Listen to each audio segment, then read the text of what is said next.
Welcome to our podcast, Inspiring Living, with me, Mark Candelaria. I am an architect, blogger, traveler, chef, father, and husband. I am the founder and now partner of a fabulous 20-person architecture firm specializing in high-end residential architecture, designing amazing homes across the country. We have hosted tours over the last 20 years to Italy, Spain, and soon Napa.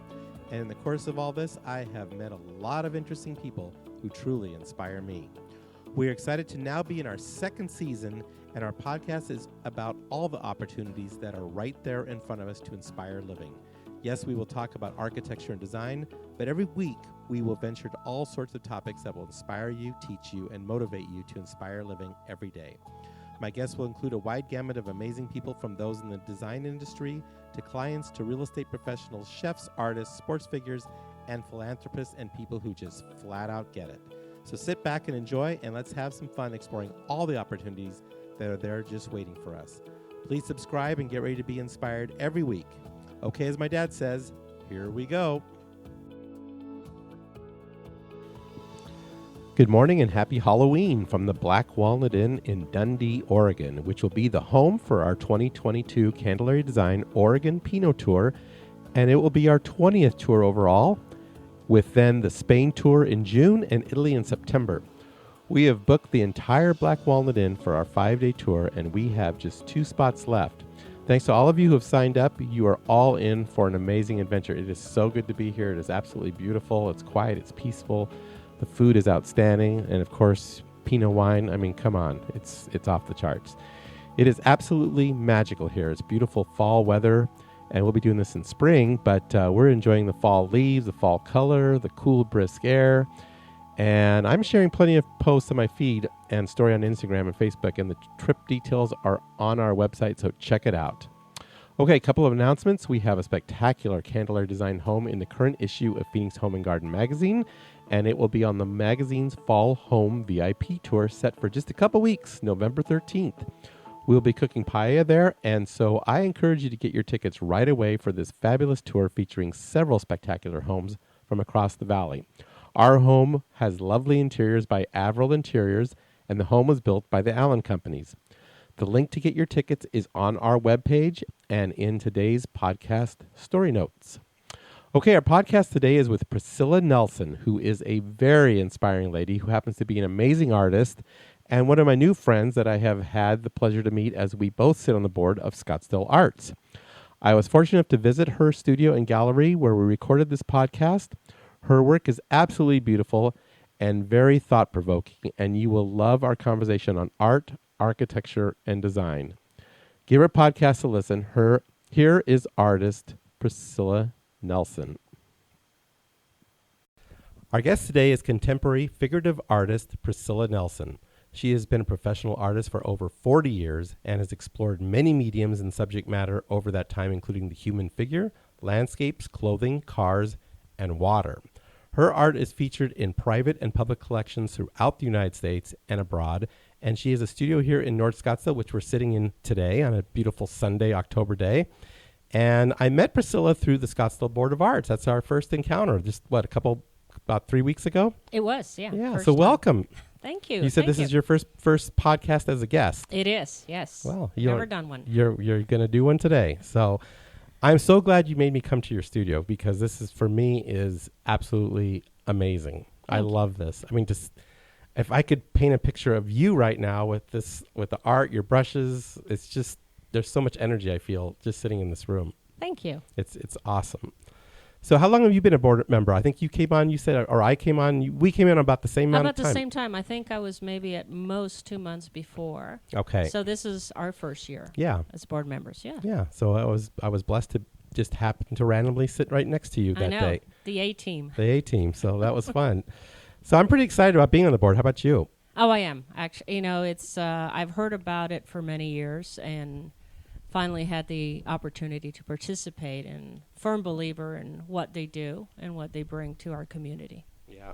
The Scottsdale Arts has always been a big deal. When I first moved here in the early 80s, I was fortunate to work with architect George Christensen, who designed the old Elaine Horwich Gallery down in Old Town. I know it's not there anymore. But that was always a beautiful space. He won lots of awards for that gallery because of the use of natural light and Right. And so there's always been a real strong presence of art in this community. And I'm so excited with what Gerd Wursterman is doing. He's doing such a fabulous job. And I'm just really taken by his organization and his strength and his leadership. And I'm really excited to be a part of this now. Yeah, I think, at least in the year that we've been there, I love the clarification of the mission. Right. And one of the things I love about it is not only to develop, advance, and deliver high-quality art and cultural events for our community, but I really love the way they work with the artists as well. Yeah. It's a mutual benefit. It's interactive. It really is. Yeah. And I think that's a huge difference, and makes a difference, I think, in what they deliver to the community. That's the part I'm very excited about. I think some of these events that they're trying to put together where you meet the artist, you're part of the whole process of, how the painting was made, and I love that whole interactive aspect of where they're going. Well, and I think that's something that we have lost a lot when it comes to the arts. As being an artist is quite isolating in many ways. Yeah. And we've lost the ability to interact with the art lover, with the viewer. Yeah. And I think Scottsdale Arts has changed that. That's interesting. Yeah. And because I want to talk about that a little bit. I remember my younger years when I was really enamored with the idea of becoming an artist, and obviously chose architecture. It was, and both mediums are the same. I mean, there's so much time involved, and you're locked away trying to get, whatever you're doing done. And at least, I'm jumping ahead here a little bit, but when I was younger, it was really hard to give up being with your friends and being where the action was and sitting in your studio and working for 8 hours. It's finding that balance. Oh my gosh. It's easier as they get older. Well, I think I don't feel like I'm missing anything anymore. I think, that's the thing. We've done it. Yeah. We've been there, and we're no longer missing it. Right. I think that's a really good point. Yeah. So tell us about your art. What do you typically paint, and what inspires you? So I'm mainly known as a figurative, contemporary artist. I paint oil and canvas. I've done acrylic, watercolor. I'm the queen of blending. Yeah. People look at my skin tone and... First thing I said when I walked in the door, I was like, and I paint, so I have a real appreciation for what you do, but that was the first thing that I noticed is I asked you, are these airbrushed? Correct, yeah. I mean, they look perfect. Yeah. And you do it all by hand. All by hand, and tiny paintbrushes. And it's all about the blending, to be honest with you. And so my goal as a painter, figurative to me tells a story. And I love that in a painting. I appreciate all kinds of art. But what I like to capture is that poignant kind of thought moment that somebody looks at my paintings and wonders, what are they thinking about? Yeah. The body conveys so much message, not just words, but how we move, how we dress. And so I use all those components to hopefully capture a moment and tell a story in my work. That was the first thing that happened to me when I walked in is the word wonder. I was wondering, what's the story? I mean, right away you think about what's the story that's the underlying message of this painting, or how did this painting come to be? And so I love that part about figurative work. And we talked about that a little bit earlier. It's just, I see the story, or I know there's a story. And sometimes with purely abstract, I'm just looking at it from the visual standpoint. Correct. Like, that's beautiful, or that's scary, or whatever. It's an emotion. Right. But your work, every piece that I see in here, I know there's a story behind it. Yeah, there is. And one of the things that I love is I might know my story as I'm painting it, but I'm even more interested in the viewer and what their story. I'm always amazed the stories that they attach to a particular painting. And sometimes opposite of what I was thinking when I was painting it, but I never correct them. Right. Because like anything else, we look at people and we immediately attach stories to them. Yeah.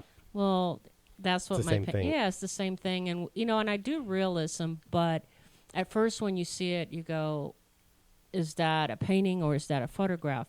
But the closer you get to it, you realize that it is a painting. I don't want to do photorealism. Right. And so... No, you abstract it enough that it removes that that photo, like, you're just painting a photo. Correct. You've made some type of interpretation Yes. of what you saw or what that photo had, and it adds to the whole fabric of that story. Yes. Does that make sense? Exactly. Yeah, that's that's exactly what I exactly see. my goal when I paint. And, Mhm. again, the balance is knowing when to stop. Yeah. That if you add more to it, then it's going to become too realistic. Yeah, that's so funny. And that, that's one thing I tell people a lot, because I love to cook, as everybody knows, and I love to paint. I don't paint as much as I would like to because of the time factor. But as I get older, that's one thing I want to do. But the word you just said is so true in all three of those mediums, is knowing when to stop. Yes. And I tell it to clients all the time. I says, you get to a certain point, you need to stop, because if you keep adding to it, you're going to lose it. It's just going to become it's going to become gray. It right? becomes gray. Right. It becomes this mishmash of everything. You put too many ingredients in the recipe. It ultimately has no flavor. Exactly. Because you can't make out anything. So I found that all of these mediums have a lot of the same rules.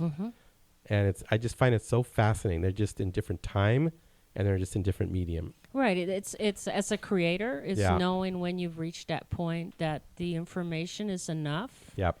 but not so overwhelming Right. that it takes over. Right.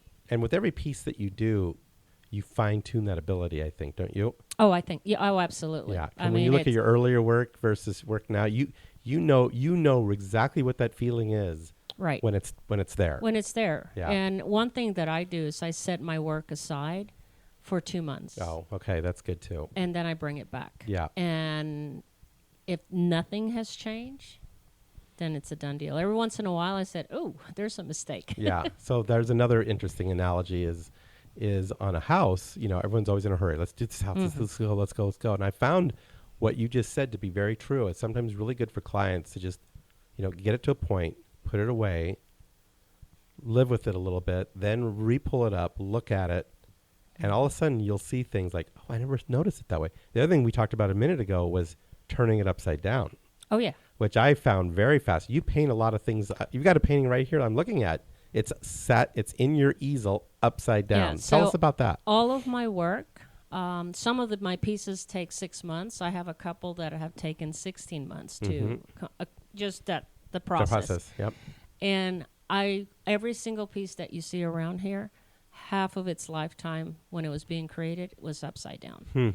And it just changes the perspective. Our mind dictates a lot more than we realize. Yeah. What an eye should look like, what a piece of clothing should look like. Right. And the minute you turn it upside down, it becomes abstract. Right. And you don't have that predisposition of what it's supposed to be. Correct. Right. It is completely You're just looking gone. at it purely from an aesthetic standpoint. Exactly. Yeah.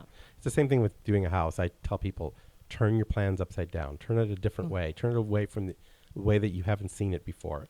And then all of a sudden you see things from a totally different perspective. And it changes things. So I've always done that. I'm self-taught. No one ever told me you're doing it wrong. I'm sure there's some masters in the arts out there that if they saw me paint would be pulling their hair going, I'm the same thing. I'm the same thing. I was self-taught in architecture. Yeah. So. Oh, wow. That's impressive. Yeah. So it's the same exact thing. What you're saying, I totally resonates with me. But I have my way, and I've been at it over 40 years and too old to change. So you're on your journey, and your journey's going to take you to where it takes you, right? And I'm happy in my journey. So, That's totally right. So one of the things that caught my attention in your work, and you mentioned it, is your use of painting water. Your water is absolutely beautiful. Thank you. And again, we're doing an audio podcast, and no one can see these things. So I encourage you to go see your website because these pieces are on her website, and we'll put the link in our story notes. But you paint water in a very, very, very beautiful way. Now, one person that when I saw your work, you make me think of is David Hockney. Yes. And so he was one of my favorite artists when I was first getting in architecture, and because he painted houses with water. He did. Absolutely. And so I was always drawn to that. And when I saw your work, that's the first thing I thought of. I was like, oh, wow, this is like, I'm going to meet David Hockney today, But your work is just beautiful. I love how you interject the human form into it, and light and a story and movement, like that one piece where the girl's coming out of the water. Right. Let's talk about that a little bit. So maybe I should go back to how it started. So obviously did figurative, loved painting what people wore. Because, you can have 5 women, 5 men, and we make a statement with what we put on every single time. So that's how it all started. That's what I became fascinated with. And my daughter, who's now 30, was 17 at the time, had a summer dress on, was leaning into the pool. I made it through the front door out to the back so it was not make any noise. And I pushed her in because that's the kind of parent that I am. Yeah.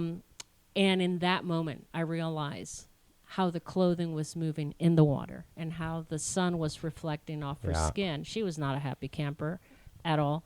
Anyway, that's how my underwater series started. It was sort of a joke. Having said that, I'm a swimmer. Mm-hmm. I'm literally, my favorite place is near the water, mainly the ocean. So, of course, I moved to Scottsdale, Arizona, which is a desert. That makes a lot of sense. And so I've always been a swimmer, fascinated by water. And that moment when I saw how water moved light and bounced off the skin and moved the clothing in such a chaotic manner, I just became fascinated by it. Yeah, no, it's beautiful, and like I said, the way you capture it in a canvas is just magical. It's just absolutely beautiful. Well, you know, artists you always hear, water is so hard to capture, and it's a very simple subject matter, but in its simplicity, right. You have to do, there's certain key things you have to do. And I think that people overthink water when they're going to try to create it or recreate or paint it. Yeah. Mm-hmm. And so simplified. And what denotes is water is its contact with the shoreline or with the figure. Yeah, interesting. You know, I'm looking at your painting here of the lady with the cloth. Mm-hmm. Yes. And that cloth could have easily just been water. Yes. You know, and the way you've painted it there, and then I look at your water painting, it's like there's a lot of similarities. Yeah, it's really interesting. Yeah, it's that movement. So what's it like to be an artist today? In the year 2021, what's it like being an artist today? Talk about the business of art. You know, it's always been competitive, and I think that it has become even more competitive. The social media, all the internet selling, points. There's a lot more artists, and I think that social media has also changed the perspective for the galleries. It's equally competitive for them. It's got to be hard for the galleries to sort out who's a keeper and who's good and who's going to have longevity and who's going to actually add value to, you know, their gallery and their name. I had a good gallery owner on my podcast a few months ago, and it was really interesting to talk to him about that whole phenomenon. Oh yeah, no, and it's a difficult business, and like I said, with the competition out there, so I think social media has greatly changed things, as has all the venues that you can buy and sell art. Sure, you still, as an artist, need that credibility. Right. I think it's very intimidating for the buyer. Yeah. To see all this art. How do you know? The same with the galleries. The same problem. Before, galleries sort of made that credibility. They were the gatekeepers. Yeah. And all that has changed. Yeah. And I've run more and more into people that love art and are so intimidated as to how to buy, what to buy. Right. So for artists, you have to not only be creative and obviously constantly work on becoming a good artist, you have to be business savvy. And there's so many changes. It reflects society in general. Right. So many changes constantly coming on that if you're stuck and this is how I do it and I do oil and my art is so special, you're going to be in trouble. Yeah. You're going to be in trouble. You know, NFTs, don't even get me started. We do not have enough time for NFTs. I have spent over a month studying and reading about it. And I understand. Non-fungible tokens. Right. And the non-fungible part is the digital image. Right. You know, the token with Bitcoin, that's the fungible part. Right. So anyway, in a nutshell, what it is let's say, and I'm going to use us as an example, I have this image, and I do a digital image of it, and you buy it as an NFT. Right. You have now the rights, depending on our agreement, to use this image. So it works really well for companies to use this image, download it, show it on a screen. You'll never be able to have it in your walls because it only exists for you as a digital print. But you can have the right to use it. Exactly. I still own the image.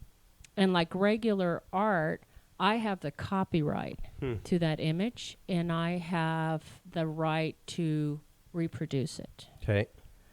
And I like to use this example. When Apple came out, BlackBerry was not worried about it. Right.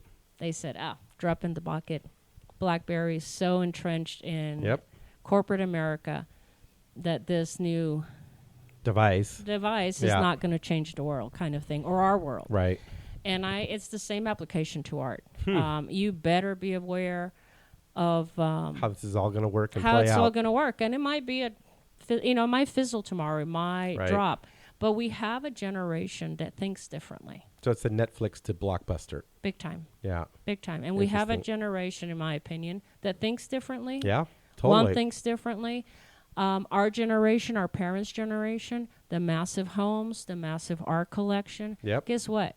The 20, 30-year-olds don't want that. Yeah, it's funny because I talk about someday, we design the 20,000, 30,000 square foot homes, and obviously we do the smaller homes too. But I've been telling some people, in the future, you might just live in a 10 by 10 box, and your food will come to you digitally on a 3D printer. Right. And you can live in any type of, you could live in the Versailles, you could live in, Italy one day. It's all virtual. But you're just in your 10 by 10 box, and it's all the space you need. And you'll just, everything will be virtual. Your food will be virtual. Your environment will be, that's who knows? Scary, but it's kind of scary, isn't it? But I think, if I was to tell artists, is just be aware of the changes. Yeah, you have to be. They're not all great, Yeah. but you better adapt. Yeah. Because otherwise, before you know it. You're the blockbuster. Yeah. Yeah. And before you know it, you've been left behind. Yeah. And whether we like it or not, generations are changing. They're changing how we do things. Yeah. And it's changing very, very quickly, I think. It changes very quickly. Yeah. I mean, but there's still the aspect of being a creator. Oh, that you can't, absolutely. You can't reproduce or 3D print a creator. You have to create the creator has to create the 3D Absolutely. the 3D file that the 3D printer prints. Right. Right? Yeah. So that part I think is still really, really important. Well, that's why it was interesting by NFTs. I mean, you still have to have a creator. Right. The digital image is still being created by somebody. Right. Right? So I could take one of my paintings and turn it into an NFT. Right. And the selling process is something totally different. And so that's what I'm now working on. But good art and good design, whether it's an oil painting or NFT, there's a difference between good art and just someone that just puts something crummy out there and says, well, I've got an NFT now, blah, blah, blah. It's like, well, yeah, it looks all horrible, you know? And there's a lot of crummy. There is a lot. And that's what you're alluding to. There's there's a plethora of crummy art that's being kind of put on all of us. Correct. And who's the sifter? Correct. You exactly. know? Right? Yep. And it's tough. It's tough, I think, for the serious artist, and it's tough for the collector. Right. Or Very the art tough. lover. Exactly. So let's backtrack now. What did your path to become a professional artist look like, and what was your focus? Has it always been oil painting? No, I started, pencil drawing. I mean, but I as where are you from originally? So I was born in Washington D.C. My mom's half Spanish, half English. Okay.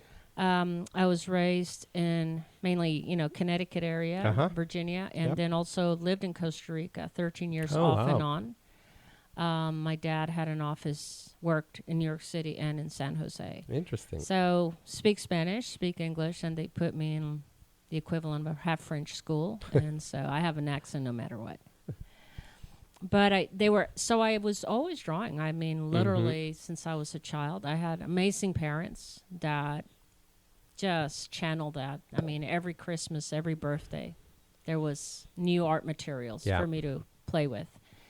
And went off to school, went off to college, Virginia Tech, biology.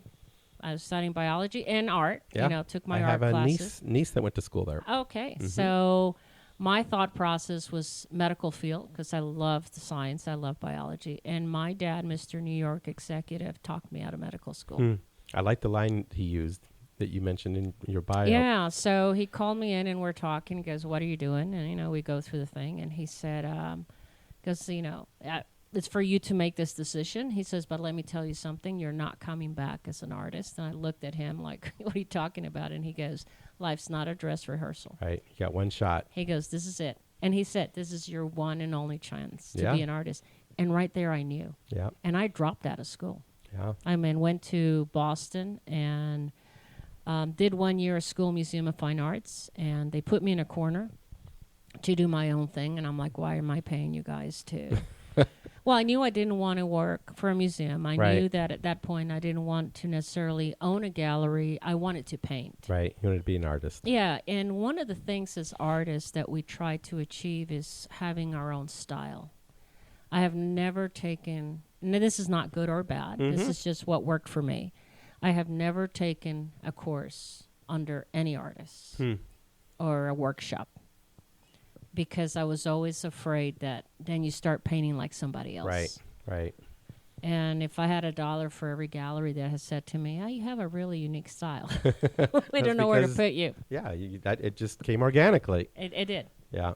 So they constantly, like I said, just encouraged me, both my parents. And one of the things that I think it's a special story for me anyway. So I remember coming back from Boston one summer, and my dad very excitedly goes, I came up. So I used to sign my art, Priscilla. I soon learned that female artists actually had more difficult time than male artists getting notice. So I said, that's it. I'm going to change it to Nelson, which was my maiden name. So I came home one summer, and my dad goes, here, look at this. I've put your signature together. And I'm going, what? And he showed me this little scrap of paper where he had how to sign Nelson. And I fell in love with it. And I copied it. And so every painting that you see here where you see Nelson, that's his signature. Oh, that's interesting. That's so cool. I think of my dad every single time. That's nice. So. Very cool. Yeah, my folks bought me Legos. Okay, there you go. And art kits. And that's exactly, it had such an influence on me. I remember them giving me a toolkit once, and I didn't know what to do with that. Like power tools? I don't think so. And I mean, extremely unusual for a parent. Yeah. For both of them to be that supportive of the arts. I wish more parents were, because you can be a surgeon and be an artist. So I have a question for you on that front that Yes. I talked to a lot of people about. And I was self-taught. I did go to college for a couple of years, but then dropped out and just started working for an architect. And I, just like you just said, I think for me anyway, that was one of the best things I could have ever done, because I learned by doing it. I wasn't having a teacher teach me, this is theory, this is, Right. blah, blah, blah, blah. I just learned it by doing it every day, and was really almost unconscious, subconsciously learning architecture. Sure. And so what's your thoughts? I mean, I know there's great art schools and there's the whole university system.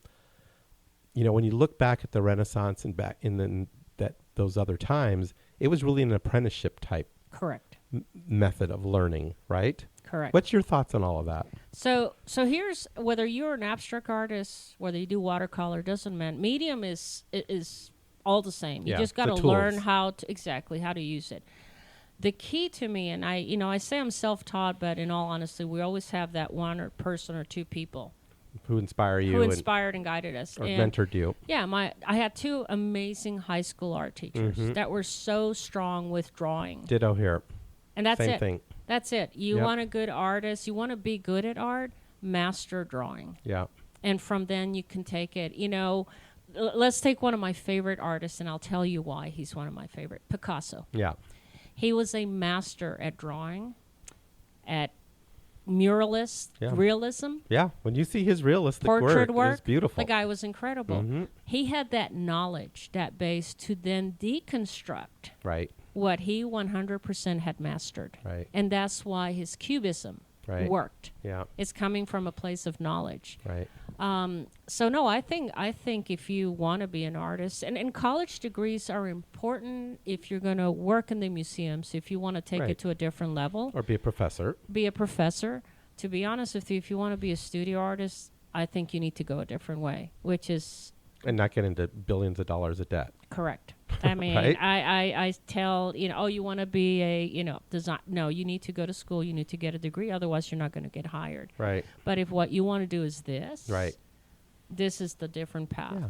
Take some art classes. Scottsdale has a beautiful art school Absolutely. right downtown. Absolutely. Take a couple classes and then just start doing your thing. And learn the basics. Yep. Get strong in drawing, and then from there take it to where you want. Take a class on how to use oils if that's what you're interested in. Learn the techniques, use the tools. But otherwise, create. I'm very careful. I love going to galleries. Yeah. Love to see artwork. I'm very careful not to study. Right. Just enjoy it. Those artists too much. Huh. I don't want it to dictate what I do. Interesting. That's interesting. So let's we talked about your life a little bit. Mm-hmm. You were married, or you are married now. I am, yeah. Second and marriage. you have a daughter and two stepsons. I do. Let's talk about that a little bit. So, and it takes back to, how did I get here? So when I got divorced when my daughter was 10. Yeah. And all of a sudden, single mom, worked Tough. Oh, very tough. Mm-hmm. Worked 2 jobs. The least important thing was my art compared to what I had to do. So I would paint 1-2 hours at night, at midnight. Goodness, I'm a night owl. And that's all the time. And it actually, there's several things that I think were good. Mm-hmm. It was a tough time for me to be an artist. But one thing, it taught me patience, not to rush to painting. Right. I knew I only had an hour a night. And so I better do a piece that would take time. Right. And that's why now I can work on a painting 13 months, and I'm okay with that. That's the process. Yeah. The other thing that it taught me was I had to take advantage of that 1 hour that I had to paint, or 2 hours. So I couldn't afford to look at a blank canvas and say I'm not in the mood. Just got after it.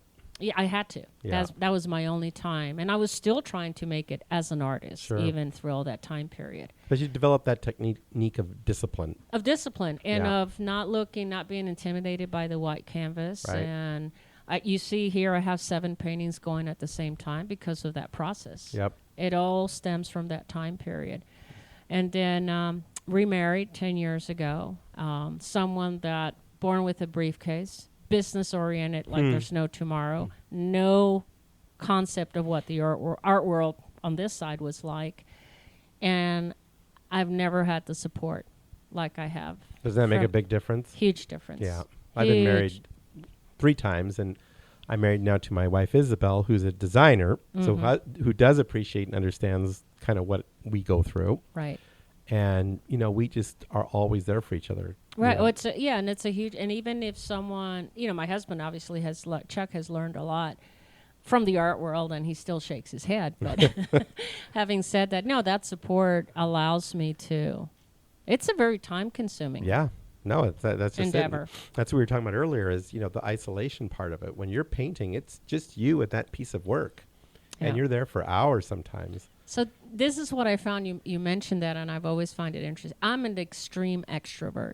I have zero concept of what shyness is or means. It's an alien thought to me. I picked up on that right away. Did you really?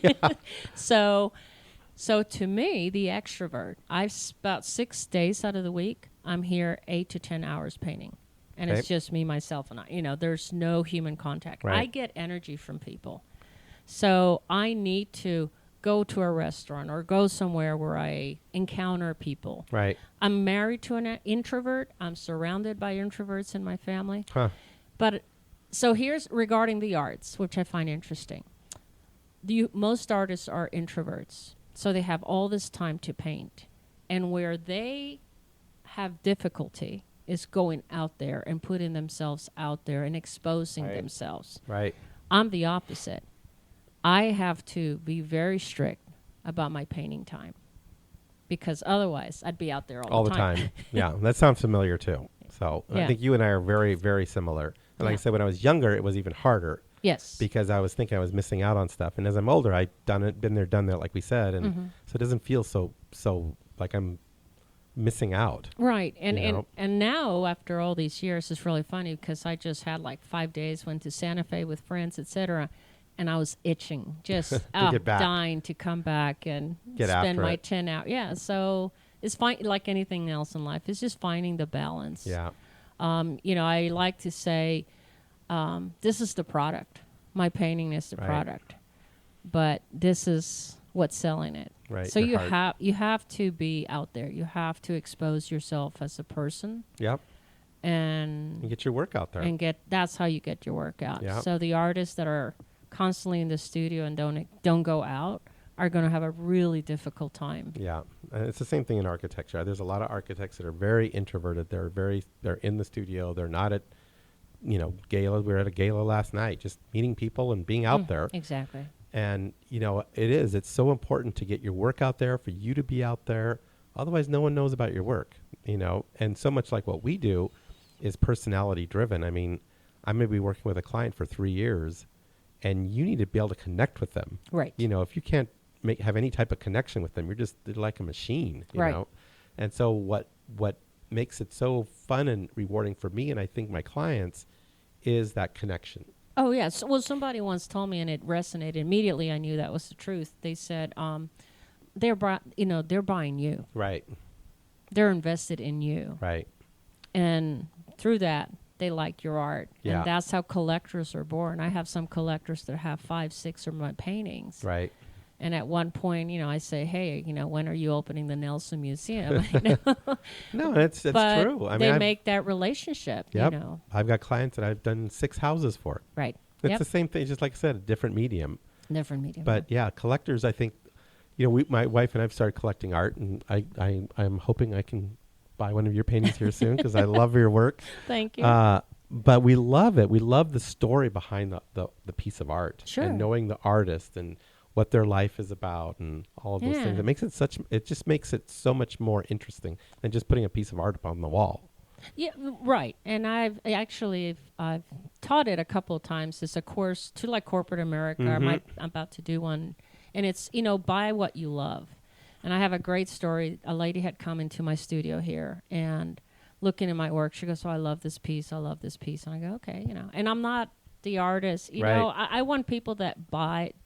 I really believe buy what you love. It might not be mine, and that's okay. Yeah. And if it's not mine, I can help you find the artist that speaks to you. And so anyway, so this poor woman said, she mentioned, I hate this painting, and I'm like, what are you talking about? She goes, well, I have this painting in my home that I really hate. And I'm like, why would you have something you hate? Yeah. And she goes, it was gifted. And I said, well, gift it back, send it back to the person that loved it, who was a family member. And I said, and let them enjoy it. I said, but you're waking up every day to something that you don't like. What a way to start your morning. So she did that. And she comes back and she goes, guess what? It was shipped yesterday. She goes, I want to buy one of your pieces. And I said, no. And she looked at me and I said, I want you to remove that feeling that you had in that room with that wall. Leave it blank. For a while. Please. Yeah. I said, you can live with it for a month. I said, then come back and you tell me what piece speaks to you. Interesting. And she came back and bought something totally different. Wow.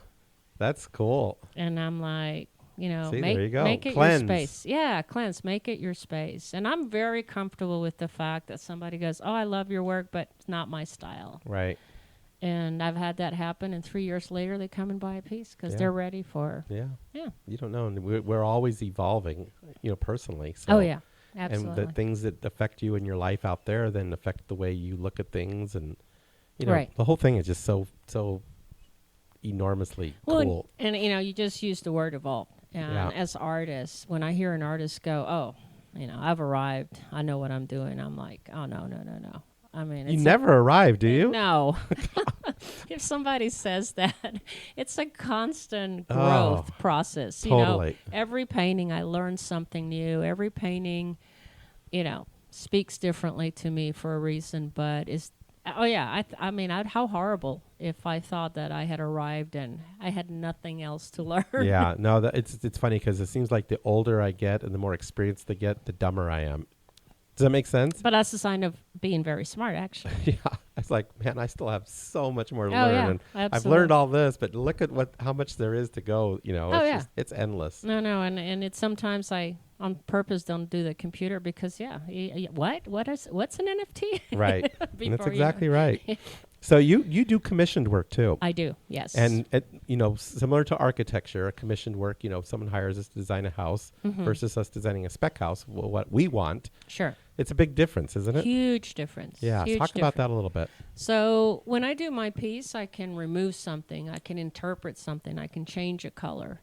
You can do whatever you want. I can do whatever I want. And the final product is my vision. When you have someone wanting to do a commission behind you right there, I'm doing three dogs in one painting. I better get them exactly right.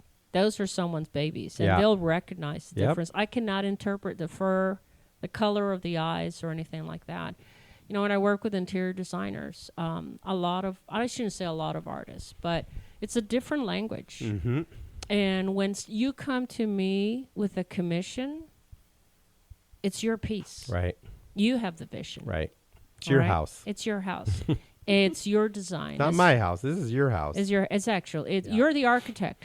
You know what you want on that wall. Right. You're the interior designer. You and your client You have to listen. You have to listen, and it's all about communication. Mm-hmm. Totally. And I don't see it. It ceases to be my creation, although I'm creating the piece. It is their creation. Right. So when I work with an interior designer and I say, I want these 3 colors and I want it organic, I don't want this, but it's doable. Yep. Because... But a lot of artists won't do that. No, they don't. Yeah. And a lot of architects won't do that. No. It's my way or the highway. Correct. Yeah, and everything tends to start looking the same. Because, I will tell you, doing a commission is more complicated. Oh, yeah. Because you have those rules in place and you cannot mess with them. And a lot of artists either don't want to deal with that or are intimidated by that. Right. I've had pieces that the interior designer has come and said, almost there, but at that point, I better be totally opening to adding more to it or changing it. Yeah. So it's part of it is ego. Yeah. I mean, it's a balance between their ego and your ego. I'm ego about these pieces. They're mine. Yep. And don't come and tell me how to do it or what to do it. Because I'm going to do it the way I want to do it. Exactly. Yeah. But when it's their vision, then no, it's their ego. It's not mine. So let me ask you this, because we run into this sometimes. Do you ever have a client where they're asking you to do something and it's just like, you do not want to do that. That's not going to look good. Yes. Do you tell them that? Absolutely. Do they listen all the time? I would say 9 out of 10 times they do. And if they don't, then I don't take the job. Yeah, okay. Because I know that I won't be able to satisfy them. Satisfy or deliver what they want, right. Number one. And number two, every piece that leaves this studio, I better be proud of it. Yeah. So it's have your name on it. It's my name on it. And same for us. It's my name on it. And I have a list of artists that are amazing that will be able to do what they want. Yeah. And I send it to them. Yeah. Again, it goes back to, I want this to mean something to the people that take it to their home. See, have you ever remodeled a piece? As far as... Well, let me just use a metaphor. I design you a house. Right. And then that person sells the house to somebody else. Right. And they go, well, I like it, but I'd like to add a little orange and maybe a little fish over here. No. Have you ever had that happen? No. Well, I'm sure that they've requested, but I say once it's sealed, that's it. Done. Yeah. Yeah. So I do have that ability to do that in my medium. So that is I cool. can create a new painting. Yeah. Now I've repaired paintings before. Okay. That I can do. I actually did a museum restoration for that's several years. Neat. And that teaches you a lot, too. Oh, I bet. So could I remove the varnish and change it from, blue to orange? Yes. Yeah. Will I do it? No, it's not really. That's funny. Okay, so what are you working on currently that's exciting you? It's actually 3 things that I'm working. Going back to the interior designer. Mm-hmm. One thing that in Atlanta, when I lived in Atlanta, and it was not common, but not uncommon that certain artists could have could work with the industry. Again, doing this is my vision. These are the colors, not necessarily figurative. Right. And it all started because a collector of mine loved the paintings that I'm known for, which is the figurative piece. And as it goes into the water reflections, it becomes very abstract. Mm-hmm. And they wanted that abstract part of it. So I'm working on that relationship between the artist, the industry, architect and design, as well as the luxury market, where a designer can come in and say, this is what I'm looking for. This Right. is the size. These are the colors. And again, it goes back to it's their vision and their creation, and I can deliver that. That's great. So that's one of the things. The other thing is I'm in the process of working on a album cover for a musician. That's cool. Music is my muse. Yeah. I have more music than I do paintbrushes, I think. Well, And that's a lot because I see a lot of paintbrushes here. so that's very exciting. That's cool. You know, So what kind of music do you like to listen to? Oh, you name it. You like, that's how I am. I go all across the Eclectic. board. I mean, there are times you'll come here and it's Yo-Yo Man. There are times you come here and it's Dr. Dre just rapping his soul away. You are just like me. Yeah, love it Totally. all. You know, country, rock and roll. You know, there's Yep. good and bad in everything. Oh, yeah. So I'm working on that, and then the other one is the Flag series. Yeah, that's neat. It's Yeah. beautiful. That started. So I was doing a painting. It was more of a rodeo, and I wanted to incorporate the patriotism. But I was just sketching it, just started, and I had someone here in my studio that, in a very innocent way, said, "Aren't you concerned about making such a political statement?" And I was like, explain that. And so he was like, with the flag. And I said, my flag represents something different, Right. our country, and I said, but it doesn't represent anything political. Right. And so I'm doing a series to sort of bring it back more in perspective, putting the flag in a place where it represents, as a country, the good and bad, Mm-hmm. who we all are from all different places, and trying to take the political aspect out of it. That's good. I think more of that probably needs to be done. I think Yeah. everything has become so politicized, whether you intended for that to be the Right. case or not, you Right. know, and it's just like, I wasn't even thinking that. Yeah. You And know? this was a young person, a much younger person. Huh. And it just sort of blew me away that he saw the flag as And- a political statement. Right. It's You our know, flag.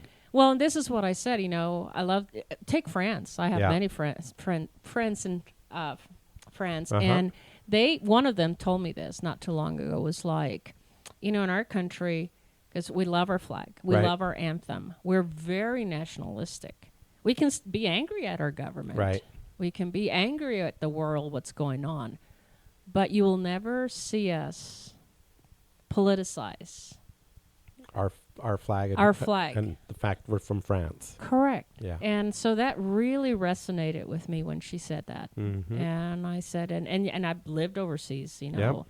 many places, and it's the same thing. They Yeah. can be angry at their government, they can be upset, but their flag still means something Something to different. them. Yep. Exactly. And so No, that's this is beautiful. thank you. I really like that. So, what do you do to relax? I mean, Oh. some people paint to relax. You probably don't paint to relax. No, I don't. Although it's relaxing. Yeah, it is I relaxing. get lost in I'm one of the lucky people out there Yeah. that loves my job. I love what I do. So when you paint, do you in essence meditate? I mean, is your mind No. going in a different? Are you No. laser focused? Laser focus. Really? So I don't get lost in some other thought. No, when I paint, I'm laser focused on every stroke, Huh. every bit of color that I'm putting on. So when I'm done here at the end of the day, my brain is fried. Fried, yeah. It's literally Yeah. on sensory overload Yep. almost. So for fun, I love to read, Okay. and I will read. I'm a night owl, so I don't go to bed till like 1, 2 in the morning, Mm-hmm. and I'll read 3-4 hours every night. Wow. A whole that's bunch great. of different stuff.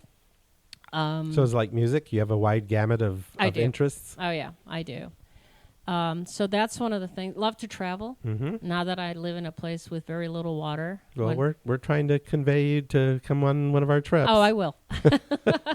I've been stalking you lately and Good, looking at good. all these trips. I'm like, I'm definitely going to do one of those. So I love to travel. I'm a foodie, Yeah, there you go. You're on the right trip then. and I know how to cook, You're on the right trip then. and I don't like to cook. It's a Perfect. shock. But so that's the other thing. If I always have on top of my list, and I know it's one of those things that will never happen because my family would absolutely be horrified. I'd buy a Harley and take off for 3 Well, months. I like the black Corvette out there. That's pretty That's my sharp. answer to my motorcycle. My conservative, I don't know, they're not conservative, but they'd be horrified if I saw me buy a Harley and take off. So that's funny. But yeah, so I mainly just read my music, friends. I love going out to eat. So I'm pretty. So what's your favorite restaurant here in town? Oh my gosh! So it all depends what I'm in the mood for. I go by my favorite steak. It's at Dominique's. Okay, very good. Steak Farina. Seafood. I mean, I like Eddie V's. There's all I go more by the dish. Yeah. But there's a lot of great restaurants here. It's gotten a lot better. How long have you lived here? About 9 years. Okay. And it's got Even in the last 9 years, it's gotten a lot better. Yes. No. Absolutely. Yeah. So who are some of your favorite artists all time that have inspired you? Well, going back to Picasso, but it's not even Picasso. And mainly because he did what he did. Yeah. We have a tendency. That's the reason I've always liked him too, because he did all the work. Right. And then he could do whatever he wanted after that. But the bigger inspiration with him was that he did what he wanted. Galleries have a tendency to, if something this is what you're painting. Right. This is how you're painting. Whereas here in my studio, as you can see, I can play around. And so I love that. As far as, there's several artists that I follow that are current. One is Paco Martin from Spain. Love his all color pencils. And he's such a master. Oh, if you have not seen his work, he is such a master. And so I really enjoy looking at his work. That's neat.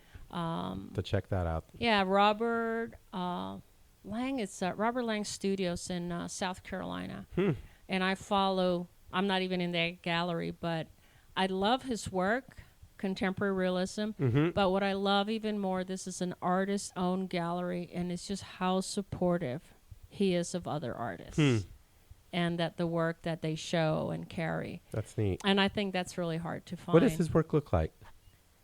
It's figurative. Yeah. He's got a lot of figurative, and he's got, he does great hands. So, okay. Yeah, his gallery is extremely well known. Yeah, I'm trying to think of it. We were just in Charleston 2 years ago. Yes, it would be RLS is the name of the gallery. Okay. One of my buddies owns a gallery down there, and it sounds familiar, so I'm going to check with him and see if that's what it is. So, and again, I think they speak to me. I mean, there's a lot of great art there. There's a lot of great artists. And worldwide, I think there's so many amazing artists and art. So I look for that, but then what speaks to me is, I think, the kind of people that they are. How they are in the world. How they are in the world makes their art more meaningful. Yeah, I think you're right. So what are some of your favorite local galleries and art events here in town?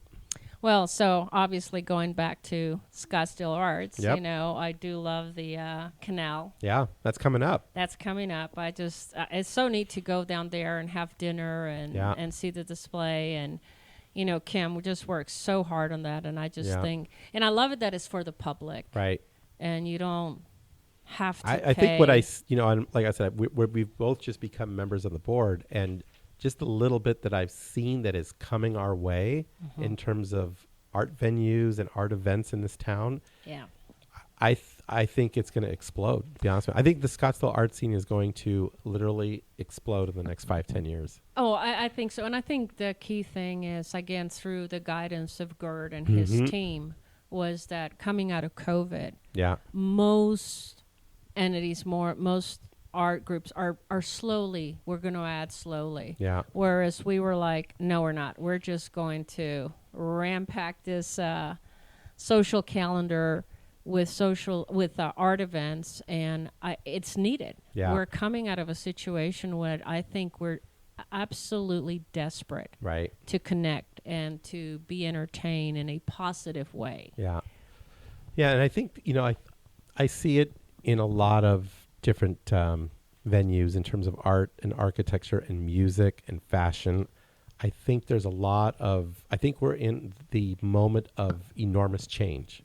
I think we're going to see a lot of things that are going to what happened with COVID and what's happened to the world and where we go from here is going to look totally different than what I think any of us have seen before. Well, it's put a lot of, I think, it's reinterpretation right, and of our lives, and what perspective. it means. Exactly. Yeah. You know, what's important, what's not important.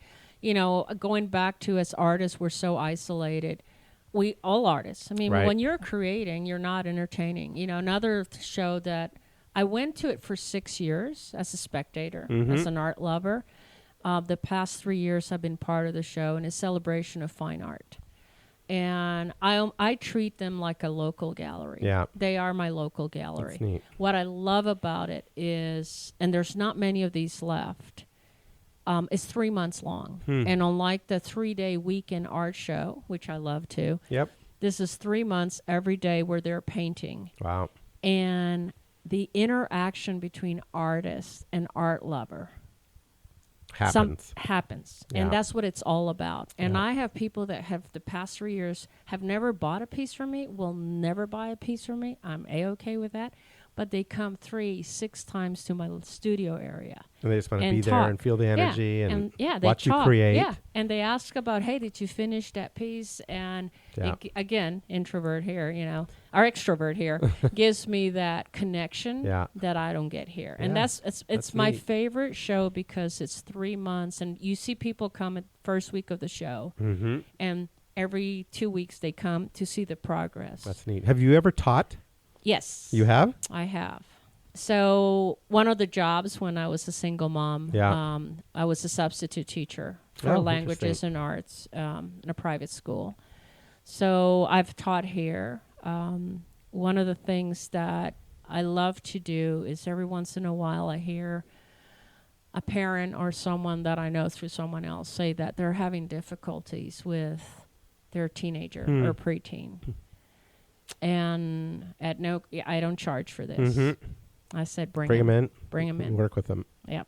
Interesting. And well, I might need to take you up on some lessons on the skin tone painting. Oh yeah. Your technique is absolutely amazing. Well, I will gladly, so do that. So let's see. I have one other question, and now I forgot. Darn it! I was going to ask you. So, what I'd like to know, I'm always fascinated in is in the process.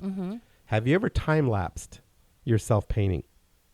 As far as the... Like when you start a painting, just have the camera there and just leave it on and let it record. You know, I have not done the full thing. I've done like little minutes here. Yeah. And I think that'd be fascinating. No, and actually, you know... See one of your pieces just actually create right in front of your eyes. I would want to hire somebody to do it because... Set it up and... Oh, yeah, because that's, you know, I have Apple everything. I'm waiting for the Apple chip in my brain so that I don't have to swear so much at my computer. You're so funny. I still have the original Mac in my office. Wow. And it still works. Oh, yeah. No, those are valuable. Yeah, it's amazing. So, who knows what's going to come out in the next, I said, 10 years in technology that as artists, architects, musicians, we can use, to add to the medium of paintbrushes and canvas. Absolutely. And, you know, I mean, I love the process. I love the tactical process of painting.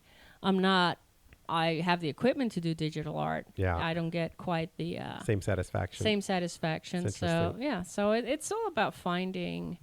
I stress the hybrid. I always tell people the word architecture is the word art and technology. Correct. It's combined. Very true. And I said a lot of architects these days are losing the art fact. A lot of our people draw by hand because I always tell people that I can put 2 plans in front of a client, one drawn by hand, the other drawn by CAD, same exact floor plan, no difference. And the clients will look at it and they'll go, "Ooh, I really like this one." And it's the hand draw. They pick the hand drawn one almost every single time. Yeah, I think it speaks to us. It does. There's soulfulness to it. It really is. You can find the energy. Well, the same with art. I mean, digital art, I mean, for a while was the explosion, and it still is. Again, a different generation, but even that generation, as they grow and they go back to...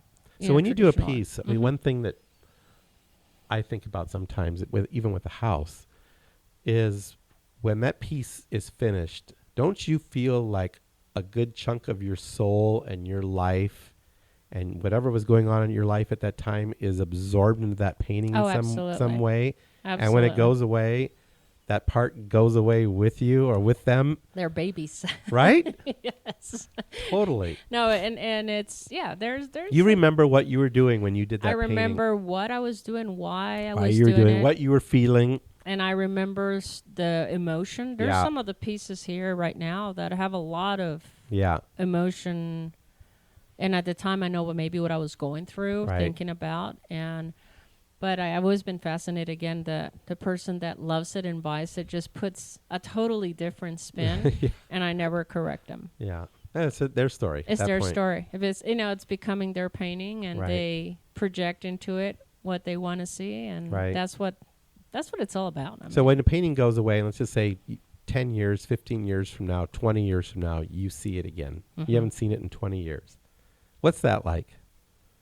Sometimes it has happened that I see it and I'm like, dang, I nailed that one. But do any of those emotions ever come back? Yeah, no, Or absolutely. Like, oh my God, I remember when I painted that. And there are other ones that I see, I'm like, I've evolved quite a bit. It's funny, isn't it? I would have done it a little bit different. But no, I definitely. There's some Houses pieces. are the same thing. Yeah, there's some pieces that. There's two pieces in public collections. Yeah. And I got to see one not too long ago, and definitely that emotion, what I was trying to capture. So I wonder if that ever happens for like a tax preparer. Like, God, that was the best tax return I ever did, and I remember when I did that, and I don't think that happens. I don't know. I don't know how they do what they do. I don't know either. Do you? No. I mean, because so much emotion goes into what we do. I know. Yeah. Right. But I think that's why we love our job. I think so too. We're emotionally invested, and it brings it brings us joy. Yes. To do that. Yep. Well, thank you so much. How do we find you? Where is your website? Give us your website. Okay, so nelsonart.com would be direct website. You can go to celebrateart.com. Okay, locally. Perfect. They have access to my work. And I'm I do a lot through International Guild of Realism. Okay. My art is in Sedona and Gallery of Modern Masters there. Awesome. But a lot of times, I love it when people can come into my... Do you ever do events here? I do. Yeah, I haven't done in a while because we need to collaborate. Yeah, no, I do. That would be a lot of fun. Yeah, and I've also done where I take my art to someone's home. Yeah. Let's do that. That would be fun too. I have a lot of clients that would be up for like an art show with my cooking, and we get a good group of people there. And a lot of my clients are collectors. Yeah. I mean, they love art. So we definitely need to collaborate a little bit. So I do that. One that I did was in Atlanta was with Mercedes-Benz. Oh, neat. They'd remove all the cars from the showroom, and it's thank you to all their clients.